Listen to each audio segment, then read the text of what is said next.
et la société Péris, partenaire du rugby languedocien, vous présente Série Rugby.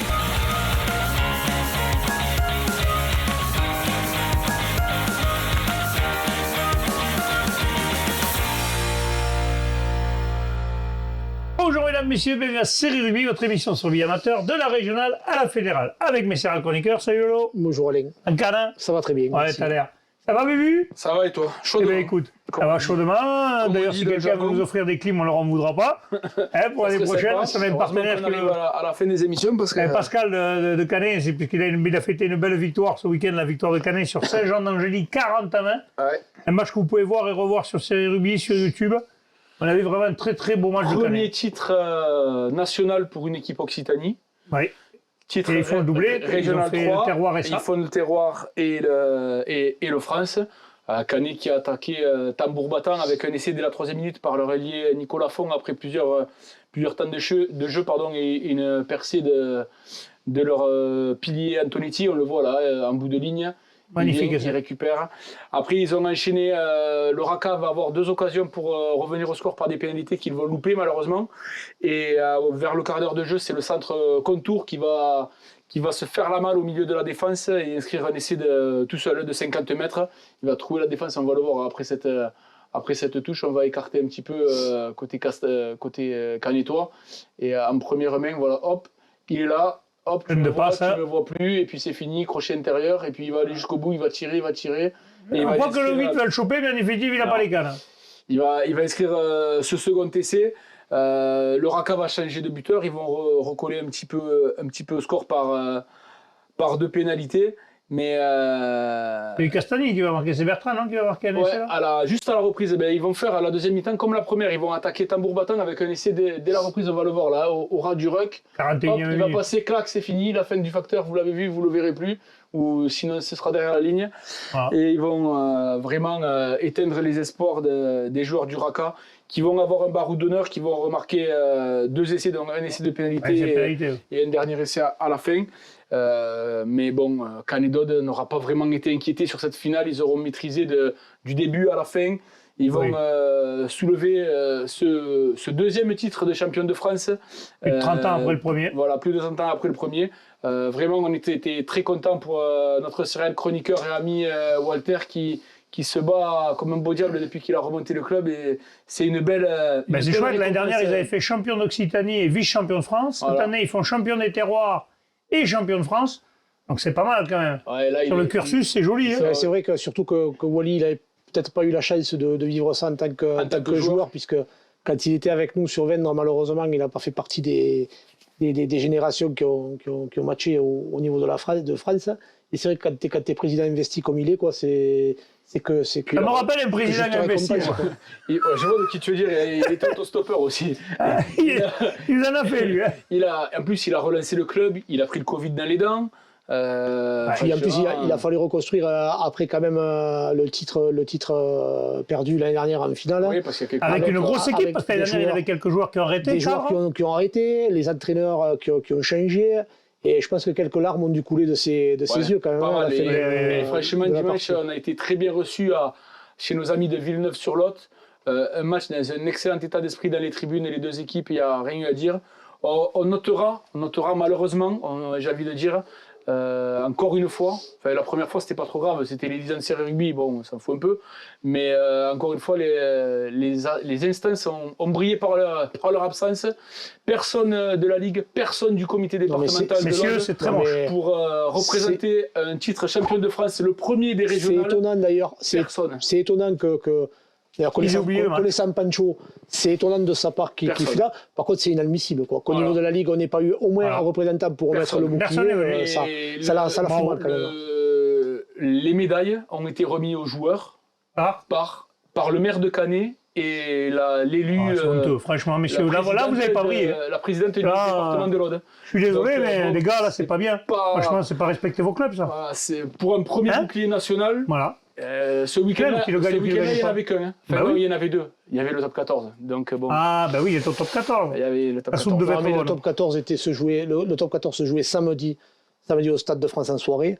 Je pense quand même qu'à un moment donné, il faut faire son choix. Il y a quelqu'un qui n'est pas allé en tout cas. Quand on plaide et qu'on se bat pour le rugby amateur, on se doit on se doit d'être au chevet, enfin pas au chevet, puisque c'est pas au chevet, à côté des clubs amateurs, surtout quand c'est un moment de fête comme celui-là. Et puis en plus de ça, je m'excuse un petit peu auprès de Wally, parce que je lui avais dit que je serais présent à cette finale, mais malheureusement, on a dû aller sur d'autres terrains, et c'est comme ça.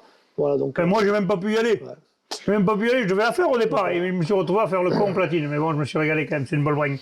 Un petit mot sur la Coupe d'Occitanie, qui a vu deux grands vainqueurs aussi, Ponteilla qui a battu l'Avenir, Paul Viviez 29-5. Viviez qui était une équipe de Régional 2, basculée en Régional 3, et Ponteilla qui a réussi à s'imposer, qui remporte la bravo à Ponteilla. Bravo Ponteilla. Et en Régional 2, Régional 1, c'est le club d'Alaric qui a battu Rabastens-Coufouleux sur le sort de 36-7. Là aussi, un gros record de Alaric. Hein. Ouais, donc la coupe qui reste dans nos équipes, un club catalan et un club audois. Voilà, là on marque fort. Allez, on passe à la Régional 2, les demi-finales. Elles opposaient Corbière 15 à Garchevaux-Cresson et victoire de Corbière 15, 32-8, Lolo. Ben oui, mais je pense 30 points par dimanche, ils mettent là. Ouais, mais 30 points, mais ça fut pas aussi facile que le score peut le laisser passer à la fin. Corbière 15, qui en ce jour de fête des pères, comme je l'avais dit, s'est offert le plus beau cadeau en accédant à la finale régionale, puis finale du France, pardon, de la Régionale 2. Et mi-temps 13-3. Pour Corbière 15. Jusqu'à l'heure de jeu, il y a eu 13 ans. Ouais, on avait vu de l'entame les Parisiens en fait, vont occuper le terrain d'entrée et ils ont montré qu'ils n'étaient pas en demi-finale du France par hasard. Et c'est eux d'ailleurs qui vont ouvrir le score par leur buteur Cévalé. Et ensuite, comme à leur habitude, Corbière 15, qui a quand même l'habitude de ces rencontres de haut niveau, va faire le dos rond. Et à la 10e minute, Urs qui échappe à 2 plaquages, qui crée un point de fixation, Chiquillo qui prend l'axe. Et une passe qui est allongée pour Mendoza qui déborde et qui envoie Zuko marqué à ce premier essai. Ensuite, dès la reprise, les Audois ils mettent la main sur le ballon. Et là, par contre, après, malgré ça, ils n'arrivent pas trop à conclure et à tuer le match, ce qu'ils auraient pu faire. Mais bon, après, grâce à leur stratégie, à leur classe aussi, il faut le dire. Hein.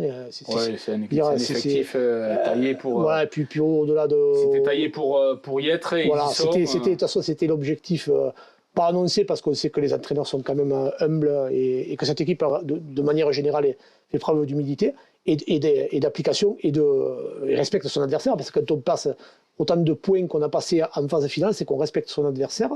Et c'est fort logiquement que 5 essais ont été marqués, Zuko, Balès, Demilly, Drujon et Martin, avec les points au pied de Chiquillo, Thibou, et une pénalité de Chiquillo aussi également sûre à la 22e, qui donne un peu d'ampleur à ce score. À noter que Garchevaux-Cresson a marqué à la fin du match, ça a rendu le score un peu moins lourd. Voilà. Donc Corbière 15 qui, au vu de cette saison quand même extraordinaire, mérite encore une fois... Oui, parce qu'ils ont déjà fait un doublé, ils ont déjà fait le terroir et l'Occitanie. C'est la seule équipe, c'est pas arrivé encore qu'il y ait une équipe qui fasse le triplé. Caraman l'an dernier. Caraman l'avait fait le triplé. Caraman l'an dernier, ils l'ont fait. Après, ça va nous offrir une très très belle finale. Oui. Et avec quand même une poule de Régional 2 quand même, qui était quand même épaisse, hein. Qui aura sorti quand même Alaric. Qui aura gagné la coupe. Mias, Corbière, finale championnat de France. Et là aussi, et Ouayang du Saxel qui sera, on en parlera après, qui sera là-bas. Challenge de France. Donc la poule était relevée, mais le niveau était des belles équipes. Et puis vive le Languedoc. Ah oui. Vive le Languedoc. Ah oui. Et le Roussillon. Et le Roussillon, justement, on va en parler. Mais le Roussillon, après, on y viendra. Justement, on va en parler. Ils arrivent, le Roussillon. Justement, on va en parler. Là, pour cette partie, on a parlé du Languedoc. On parlera du Roussillon. Maintenant, on va en parler justement du Roussillon. Mias qui a battu Cabreton Sgor Rugby sur le score de 9-7. Alors d'abord, je vais faire une petite mise au point rapide. Pour ceux qui croient que la semaine dernière, je minimisais la victoire de Mias, ce n'est pas le cas du tout, parce que j'ai discuté avec les joueurs à la fin du match. Très belle victoire. Juste, je parlais un peu plus de Montréal, parce que c'était leur dernier match et qu'ils avaient perdu. Donc ne me déformez pas mes propos. À aucun moment, je n'ai critiqué la victoire de l'équipe de Mias. Je suis 100 fois d'accord avec toi. Tu n'as à aucun moment mal parlé de Voilà. Mias. Donc s'il y en a qui ont entendu ça, qu'ils me le fassent voir, qu'ils me le fassent écouter, on en reparlera. Tu vas aller voir, il paraît. Oui, je vais les voir. Parce que quand même, Dele Faliou qui m'a envoyé des messages, on n'a pas parlé. Donc c'est que lui, ça ne l'a pas choqué. Mias, donc, qui gagne 9-7. 9-7, victoire de Mias. Les Miassois qui étaient menés 7-3, qui ont vu le retour. Donc la semaine dernière, ils avaient pris justement un carton jaune pour leur troisième ligne Jérémy Legal et un carton rouge pour l'autre troisième ligne Hugo Mensan. Et qui c'est qui a fait son retour? Et Monsieur Allègre. Oui, mais si vous. Monsieur Allègre. Si tu avais été à Lecate la semaine dernière, tu peux demander au président de MIAS ce que je leur avais suggéré. Et je vois quand même que je connais un peu encore le rugby. Je leur avais dit, puisqu'il vous manque un super troisième ligne, vous avez une solution, c'est de faire revenir Olive. Je pense qu'ils t'avaient pas tendu, je pense quand même. Mais attends, Olivier Allègre qui n'était pas quand même entraîné, qui n'était pas préparé. Écoute-moi bien. Qui a fait 60 minutes. Titulaire, 60 minutes au top. Les 10 dernières minutes au mental, et après, il a laissé sa place. Mais il a fait sa partie. Et franchement, les Miassois qui étaient menés 7-3, malgré le manque de réussite au pied du buteur landais, et qui vont réussir à revenir au score, justement, par leur buteur. Alors, attends, parce qu'il y a 3 pénalités. Il n'y a que 3 pénalités, et ce sont des pénalités de Martinez et de Coy à l'heure de jeu. Ils vont prendre le score à l'heure de jeu et ils vont tenir jusqu'au bout, même si Osegor va essayer de revenir. Mais les Miassois, une fois qu'ils ont pris le plan de shot, ils n'avaient plus qu'un objectif, c'était de faire la belle pour ce titre qu'ils ont échappé l'an dernier, justement. Ça va être un peu le même scénario que l'an dernier, parce que l'an dernier, Caraman avait fait le triplé. Cette année, si Corbière l'emporte en finale, ce sera un triplé. Mais Mias devait jouer les pronostics. Rappelons que Mias, au match aller, s'était imposé, et Corbière, au match retour, s'était imposé. Et on y était. Un partout. La belle, c'est dimanche. Et d'ailleurs, on va en parler un petit peu, même si d'habitude, c'est dans l'émission de vendredi. Oui. Mais là, j'ai envie d'en parler mercredi, tu vois. Parce que le choix du terrain est fabuleux. Là, quand même, il y a des trucs à dire. Ah oui, fantastique. Et pas qu'un peu. La finale, donc, US Mias, pays catalan, contre Corbière 15, Saint-André de Rocolongue, Bizarre. Aude va donc se dérouler, Névian, va donc se dérouler à Lavelanet dans l'Ariège. Donc j'ai eu Monsieur Doucet, notre cher président, au téléphone qui a bien voulu m'expliquer que malheureusement le premier choix était Canet-en-Roussillon. Alors je vais être bête et méchant. Hein. Canet-en-Roussillon en premier choix, c'est une infamie. Non. Si, tu ne serais pas là-bas. Si, pourquoi? Non, Canet-en-Roussillon, c'était très bien parce que... moi je pense qu'il y avait d'autres choix qui s'imposaient plus. Non, un choix comme le 4, je trouvais plus logique. Écoute. D'abord, laisse-moi t'expliquer ces arguments et les miens, et tu verras que Canet, c'était très bien. Ouais. Parce que d'abord, il faut savoir qu'en championnat de France, le comité du pays catalan a généralement 0 match. Pourquoi? Ils sont dans un coin de la France, tu ne vas pas faire jouer les matchs, faire venir les mecs en pays catalan, donc tu ne récompenses pas tes clubs du pays catalan. Canet-en-Roussillon, il se trouve que, certes, il y avait peut-être 10 minutes de moins pour Mias que pour Corbière 15. Ouais, moi je pense que ça n'aurait pas été bien, 10, mais bon, ça aurait pu être mal perçu. 10-15. Par contre, Canet-en-Roussillon, donc c'était Salanque, Entente, 3 villages, 3 clubhouse, pour faire manger tout le monde, les supporters. Oui, ça aurait pu être bien. Niveau organisation, moi j'ai filmé déjà là-bas 3 ou 4 fois. Top niveau, tribune, pelouse top niveau qui a fait demi-finale de foot. Ah oui, ça c'est pas les pelouses qu'on a vues dans le coin, on n'en parlera pas. Après aussi, t'inquiète pas, on va y venir. Donc, ce choix-là, franchement, se respecter de la Ligue, c'était une bonne idée, parce que ça reste, comme je te dis, ça a récompensé un Corbière club. n'aurait pas voulu. Voilà. Hein. Corbière n'a pas voulu, ça peut s'entendre aussi, parce que je te rejoins sur le fait que c'est vrai, c'est un pays catalan, trop près. ça aurait peut-être été, bon, bref. Dans tous les cas, sur le terrain, ils sont 22 oui, 22. Oui. Ça n'aurait pas changé grand-chose au truc. On est d'accord. Deuxième choix qui, pour nous tous, ici et d'autres, semblait logique, nos amis de Lecate, qui auraient pu recevoir cette rencontre. Mais bien sûr, en plus, c'est un stade magnifique. Exactement à équidistance. Ah là oui, puis il y a un stade magnifique en plus. Mias était prêt à aller jouer là-bas. Corbière, j'ai pas eu Corbière personnellement, Mias oui. Corbière, je pense que ça n'aurait pas posé plus de problèmes. Seulement, échec, Lecate a reçu Mias en quart de finale. Ah. Donc, on ne pouvait pas les remettre là. Ouais. Et on m'a dit aussi qu'ils avaient reçu les finales de terroir. Finale de terroir, messieurs, je vous coupe de suite, c'est pas organisé par la Ligue, c'est organisé par le comité. Ah, si le comité, voilà. Dans l'Hérault, c'est Servien qui a organisé, ils ont eu 3 week-ends, des matchs doublés, avec des matchs de jeunes le samedi sur un terrain, un champ de patates. Et là, ça faisait chier personne. D'accord ? Alors que Pézenas est à côté et qu'ils ont eu un dernier match. On en viendra après, la semaine dernière. Nous voyons Cussac. D'accord ? Donc, des solutions. Ne me dites pas que c'est parce qu'ils ont eu un quart de finale dans la saison qu'on ne pouvait pas mettre le match à Lecate. Ouais, non, puis même. Donc, du coup, M. Doucet était très peiné, vraiment, de devoir mettre ce match à Lavelanet, parce que du coup, il voulait trouver vraiment un terrain neutre. Je peux juste dire un truc. Ça, je l'entends. Attends, laisse-moi, parce que là, depuis hier que j'ai eu au téléphone, je monte, je descends, je peux l'entendre qu'ils veulent choisir un match sur terrain neutre, il n'y a pas de souci. Allez faire jouer ce match à Lavelanet. Lavelanet, attention, rien contre Lavelanet, très bon club ariégeois, il n'y a pas de souci. Des installations, il n'y a rien à dire, pas de problème. Seulement, là, on va faire 2h30 de route à 2 équipes sur des routes de montagne avant une finale de championnat de France. Voilà. Si tu veux faire ça, tu peux les faire jouer dans l'Hérault, à Béziers, autour de Béziers, à Pézenas par exemple, très bon stade, très bon terrain. Ils ont 1 heure d'A9 d'un côté, 1 heure d'A9 de l'autre côté. Tout le monde est content, c'est tout droit, tu peux partir le matin pour l'après-midi. Là, et en plus, tu as plus de supporters aussi, parce que tu prends le risque de ne pas avoir de supporters. C'est le problème des bus et des supporters. Et si on parle de la taxe carbone, là, on fait le truc carbone avec l'écologie. Du coup, les clubs, comme la route, ça tourne dans tous les sens, ils vont partir la veille, des frais en plus. Ils ont voulu faire bien. Je pense pas, j'ose pas imaginer qu'ils ont réfléchi à mettre des bâtons dans les roues dans les clubs. Et ça, je peux pas le croire. Mais quand même, il y avait quand même des solutions à trouver. Il y a des solutions plus malines. Et alors, on enregistre aujourd'hui, on est en avance dans la semaine, et j'espère que d'ici samedi, ça aura changé. Mais malheureusement, ça nous, on ne le saura pas, on le saura que trop tard. C'est un côté que tu as oublié un paramètre supplémentaire, c'est nous aussi. Au niveau de la diffusion, ah, bien sûr, nous qui sommes entièrement bénévoles. Non, mais nous on compte pas. On ne compte pas, mais on participe grandement autant que la Ligue Occitanie, autant que la Fédération. On est allé à Villeneuve-sur-Lot dimanche. Voilà. Donc, nous, on est allé représenter le Languedoc. Oui. On s'est tapé quand même 4 heures aller, 4 heures retour. Je ne te parle pas des frais d'essence et de route. Non, mais complètement, et les premiers mots des dirigeants de Villeneuve-sur-Lot, donc ils ne nous connaissaient pas parce que ce n'est pas notre secteur, on leur a sorti le téléphone. Regardez ce qu'on fait. Ah, mais vous faites ça depuis combien de temps? Depuis 10 ans, toutes les semaines. Regardez les matchs, les finales. Ah bon? Et pourquoi ça n'existe pas chez nous? Je dis, nous, on n'est que des bénévoles, et on fait le maximum qu'on peut. Après, c'est le problème de chacun. Même écoute-moi, le dirigeant qu'on était en train de discuter avec Renaud et les trucs, il dit, mais nous, on aurait ça chez nous. Mais moi, je veux bien participer à l'émission pour chaque semaine venir vous aider, vous envoyer des trucs. Mais il n'y a que chez nous qu'on ne nous aide pas. Voilà, le mois est passé. Il n'y a que chez nous. Voilà. Après, je sais quand même, bon, moi, je ne veux pas agir en médiateur.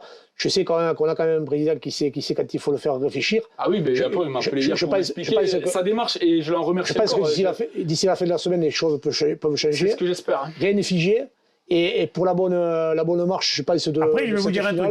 Par contre, si ça change, ça serait pas bien pour Lavelanet. Ouais, parce que maintenant, ils les ont appelés, ils vont prévoir des trucs, au dernier moment, ils vont dire on va changer parce qu'on s'est trompé. Mais alors, je suis comme toi, mais le problème, c'est que je ne sais pas si depuis que le terrain est sorti, tu as suivi un peu les réseaux. Oui, j'ai vu, ça taillait. Je pense quand même que ça commence à gronder. Ça gronde, pas tailler, ça gronde sévère. Et pas que du côté de Mias ou du côté de Corbière. Partout. Il y a tous les clubs qui râlent après ce match-là, alors qu'ils ne sont même pas impactés. Enfin, les messieurs, vous entraînez, vous êtes intelligents, on sait que vous l'êtes. Il faut trouver une solution. Il vous reste. On est mercredi, il vous reste. Demain, mais je saurais pas. Peut-être tu ne sauras pas faire. Moi, il n'y a pas mon numéro, je suis tranquille. On passe à la demi-finale du challenge. Ouveillan-Cuxac-Salel jouait Rouget, ça se joue à Pézenas, il était le jour d'ailleurs. Ouais. Et victoire d'un petit point après prolongation. Après prolongation, ouais. Et puis ça a été un match très engagé avec un niveau vraiment très haut niveau de rugby. Franchement, j'étais étonné.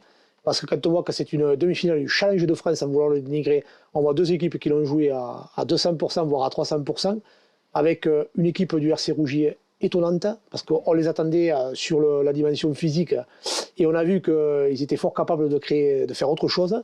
Une équipe par contre de la OCS très joueuse, qui a fait preuve malheureusement un peu d'impatience dans cette première mi-temps, de maladresse, de mauvais choix aussi. Quand il fallait prendre les points au pied, ils ne l'ont pas fait.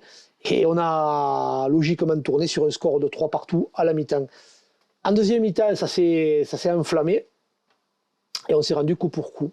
Et on a assisté à une deuxième mi-temps. La première a été engagée, mais ça tapait fort. À ce niveau-là, c'est étonnant. Ça tapait fort, ça a été très correct. Un seul carton jaune distribué dans un match qui est hyper engagé, franchement. D'une correction exemplaire. Et c'est au bout des choses où on voit un exploit personnel qui permet à la OCS c'est Gonjura qui donne un petit coup de pied à suivre pour lui-même, Mongora. qui va en dame en s'arrachant, qui transforme lui-même cet essai et qui offre donc les prolongations à la OCS. Ah, mais je le suivais pendant qu'on commentait le direct et j'ai dit, mais il y a c'était marqué 80, il y avait le score qui continue à augmenter. Ça n'arrêtait pas, ça n'a pas arrêté en fait, ça s'est rendu coup pour coup. La deuxième mi-temps s'est enflammée et puis vraiment, on n'a pas senti des équipes qui voulaient céder ni d'un côté ni de l'autre. La OCS marquait, le Rougier revenait et franchement c'est très intéressant. Et même le RC Rougier qui aurait pu l'emporter si l'essai marqué en bout de ligne avait été transformé. Et ça passe pas pour le RC Rougier, mais je suis allé les féliciter à la fin vraiment parce qu'ils le méritaient. Bon, la OCS, c'est une belle équipe qui faisait partie, comme on l'a dit, de la poule de Corbière, de Mias et d'Alaric. Et on oublie que dans cette poule, il y avait aussi Olonzac qui avait été champion de France l'année dernière. Donc il y avait quand même une poule très très relevée. Il y avait l'Entente de la Tête qui a quand même fait un bon parcours aussi. Qui a gagné le challenge. Donc qui a fait un très bon parcours. Donc on voit que cette poule était hyper relevée en fait. Et c'est vrai que l'entraîneur Kiko Mestre et l'autre les co-entraîneurs me le rappelaient en disant que. Parce que je disais, c'est vrai que franchement. Leur place n'aurait pas été galvaudée en championnat. Justement, on a l'interview de Kiko et de son capitaine dans ton micro, Lolo. Ouais. Allez, bonjour à tous, nous étions au stade municipal de Pézenas où l'AOCS a pris le meilleur sur son adversaire du jour, le RC Rougier, sur le score 22-21 après prolongation. Un beau cadeau pour la fête des papas. Aujourd'hui, on va commencer par l'homme du terrain, le capitaine. Ce fut dur, mais en fait quand même vous êtes le pelé cette demi pour vous offrir un beau cadeau pour la fête des pères, comme je le disais. Ouais, ça a été compliqué. On a réussi à mettre le jeu en place la première mi-temps. Une belle équipe en face, là, très solide, donc, qui nous a mis un défaut d'entrée. Et puis on a réussi à mener au score et sur des erreurs, je pense, où on perd ce match et on tombe en prolongation, mais on s'en sort bien, je pense, sur la fin. Donc. Sur l'ensemble de la partie, quand même, c'est un résultat quand même qui est mérité parce que vous avez quand même fait pas mal de jeux, mais vous êtes heurté à une grosse défense. Ouais, grosse défense et puis déchets techniques, surtout quand on arrive sur les zones un peu critiques où c'est qu'on doit garder le ballon, être plus patient. Et là, c'est là où c'est qu'on a pêché un peu, alors que d'habitude, quand même, on est quand même assez bon là-dessus. Et puis là, on a quand même tombé quand même sur une grosse défense qui nous a agressé sur tous ces points proches des lignes. Et puis bon, voilà, quoi. Après, je ne sais pas si le meilleur a gagné aujourd'hui, mais je pense qu'il y a eu un gros match. Tout le monde s'est régalé, je pense, dans les tribunes, avec un scénario qui est un peu cruel, qui est cruel pour eux. Mais nous voilà, ça me sourit. Je pense que c'est mérité par rapport à l'ensemble de la saison. Je pense que c'est mérité. On a bouffé, comme je disais, on a bouffé notre pain noir maintenant que le bonheur arrive. Oui, c'est vrai que Kiko, franchement, vous avez manqué la qualif de rien pour le France. Le niveau, franchement, nous on est vachement étonnés par rapport au niveau qui a été produit aujourd'hui, parce qu'on a vu les matchs de championnat de France et votre match à vous. Franchement, ça n'aurait pas été offense d'être de l'autre côté. Après, on avait une poule assez relevée. A priori, Corbière est en finale contre Mias, donc c'est deux équipes de la poule, donc ça veut dire quelque chose. Bon, voilà, sur le match, ça se joue à rien. Je pense qu'on lâche ce ballon à 13-6 alors qu'on avait fait le plus dur, on aurait dû finir le match là-dessus, sans cette erreur. Ça nous fait mal à la tête, cet essai, ils reviennent, et on a les ressources d'égaliser à la fin, et puis après, les prolongations... ça sourit, il manque la transformation à la fin, ça tombe du bon côté. Après, on était propre quand même, on a eu une conquête quand même, je pense, à touche très efficace aujourd'hui. Voilà, quand on a joué sur les largeurs avec les consignes appliquées, on les a mis en difficulté, mais ils nous ont rendu l'appareil quand même. Ça n'a pas été simple, mais on y est, 80 minutes. Ouais. On sera avec vous en tout cas pour la finale, j'espère. On ne connaît pas encore l'adversaire qui va vous être proposé. Ouais, ça ne va pas se jouer malheureusement vers chez nous, mais on essaiera d'y être. On va en tout cas encore une fois vous féliciter pour cette place durement acquise pour cette finale. Et on va souhaiter une fête à tous les papas qui sont encore sur cette terre ou ceux qui ont disparu. Voilà, on pense très fort à eux. Et ouais, félicitations à Caen et l'Aude et l'Aude bien représenté aujourd'hui. Merci en tout cas pour cette prestation. Merci. Ouais, vous voyez un Saxel qui a l'apogée d'une super saison. Quand même, ils finissent 5e, ils sont à la limite de se qualifier. Ils n'ont pas grand-chose, ils font quand même une super saison, c'est mérité. Puis c'est vrai, c'est un club sympathique, franchement. Et c'est pas Bruno qui disait attention. Il avait dit c'est une équipe de printemps. Une équipe de printemps. Il le disait comme ça. D'ailleurs, on voudrait savoir, est-ce que quelqu'un a des infos sur Bruno Druetta? Parce que moi, dimanche soir, je l'ai vu, il m'a semblé l'avoir perdu. D'abord, il tremblait parce qu'il n'y avait que de la bière, il n'y avait pas de whisky. Donc c'était un peu. Après, on lui a trouvé du whisky, ça a commencé. Mais je pense qu'il était fatigué après, quand même. Après, notez quand même que la OCS joue avec pas mal de jeunes issus de la formation. Ouais. Donc ça, c'est quand même... mais souvent, on parle que d'Artero, mais il n'y a pas que lui. Il y a vraiment un très très bon joueur. D'ailleurs, il co-entraîne. Non, Bertrand ne jouait pas sur... Voilà, mais c'est pour ça que souvent les gens disent c'est grâce à Artero. Après, j'avais pas les compos parce que sur le site de la FFR a bugué, n'a pas arrêté de bugger dimanche, c'était vraiment la merde, quoi. Donc, mais complètement. Franchement, quand ça marche, c'est bien, mais après ça... Non, mais c'est une connerie ou pas? Faut dire une connerie ou pas? Parce que cet hiver, moi, j'ai regardé dimanche, ça n'a jamais marché. Non, mais on s'appuie... En principe, ça marche, puisque quand ils ont les tablettes, tout est mis à jour en temps réel. Et là, je sais pas... Le match de Mias, faisait chaud. moi, je commentais le match en direct. Je pensais qu'il était perdu, tout à fait, Et il y avait 7-3, nous on était en train d'attendre la levée du bouclier, et j'avais des commentaires qui me disaient non, Mias a gagné 9-7. Et je faisais alors 7-3. Et là, pourtant, il n'y avait pas beaucoup de matchs ce week-end. Et pourtant, ça faisait depuis la 60e qu'ils avaient passé les pénalités, donc il y avait vraiment un gros bug. Ça arrive des fois sur Rugby-Rama, parce que moi je regarde Rugby-Rama des fois. Je suis en train de travailler, je regarde par exemple la finale top 14, je suis un peu sur Rugby-Rama, ça bug tout le temps. Non, pour conclure, c'est peut-être les serveurs qui ne sont pas bons. Pour conclure sur le match de la OCS, c'est une victoire qui est quand même méritée, parce que sur l'ensemble du match, c'est vrai que la OCS a fait quand même pas mal de jeux, et par contre, le RC Rougier a vraiment une grosse défense, des mecs qui se sont envoyés comme pas deux, donc on félicite la OCS pour sa place en finale, mais sans oublier le RC Rougier. Je pense qu'on... Si les gens ne savent pas où c'est, Camarès, ils sauront où c'est maintenant. Ceux qui connaissent un peu le rugby connaissent Camarès. C'est une belle équipe de rugby. On passe à la Régionale 1, la demi-finale. L'Avenir Bleu Blanc jouait Emac-Or, victoire de Emac-Or 34-20. On a vu une belle image à la fin, par contre, même plusieurs. Des deux équipes dans les vestiaires avec l'arbitre. Ouais, Rémi Janotto, que j'avais déjà rencontré et avec qui j'avais bu quelques demi-fraises. Voilà, on va dire des coca améliorés. Mais Rémi est un très bon arbitre en plus de ça, sinon je ne pense pas qu'il aurait laissé rentrer dans le vestiaire de toute façon. Mais on a vu une très très belle image, vraiment, avec les deux équipes qui chantaient, qui dansaient, l'arbitre sur la table, vraiment. Comme quoi on peut passer 80 minutes et plus à se rentrer dans la gueule sur un terrain avec un arbitre au centre. Et voir derrière que l'arbitre a de l'humilité pour aller au milieu des joueurs. On voit que la semaine dernière, tu avais raison parce que tu avais dit des Basques et je t'avais dit non des Béarnais. Mais t'as vu que quand même, je sais reconnaître. Oh là là, mesdames, messieurs, c'est un événement. Bubu reconnaît que j'avais raison. Là, écoutez-moi, là, tout peut arriver. Il faut même boire une Heineken cul sec. C'est comme si on confondait des Héroltais et des Audois, on m'a dit même. C'est attention à ce que tu dis, c'est vrai. Donc je rétablis de suite, c'était bien des Basques, excusez-moi. Ouais, je l'ai vu le commentaire, le mec qui te l'a mis. Vous l'avez vu, j'ai dit, il va me le dire peut-être, mais bon. Donc Emac-Or qui avait quand même éliminé Fleury-Salcoursan, quand même, qui était une des belles équipes. Champion l'an dernier, cette année, ils remettent le paquet. Donc cette année, s'ils sont champions, ils peuvent monter peut-être, non, Lolo? Je pense quand même que deux fois en finale. Ils montent déjà. Ils sont qualifiés, ils montent. D'accord. Et la BB ne montera pas, par contre. Nos amis d'Arcang. l'année prochaine. Je pense que ce n'était pas l'objectif visé de la BB de monter en Fédéral 3. Avec une restructuration qui s'annonce. Ils auraient pu, parce que l'autre équipe de l'autre côté, c'était mais je ne sais pas. Paris. Je ne sais pas s'ils auraient accepté la. Et ils avaient exactement perdu un moment. C'est une histoire de goal average, c'est les Parisiens qui montent. Je ne pense pas quand même que la BB ait eu accepté la montée en Fédéral 3. Ils sont en pleine reconstruction. Donc voilà, donc c'est pour ça.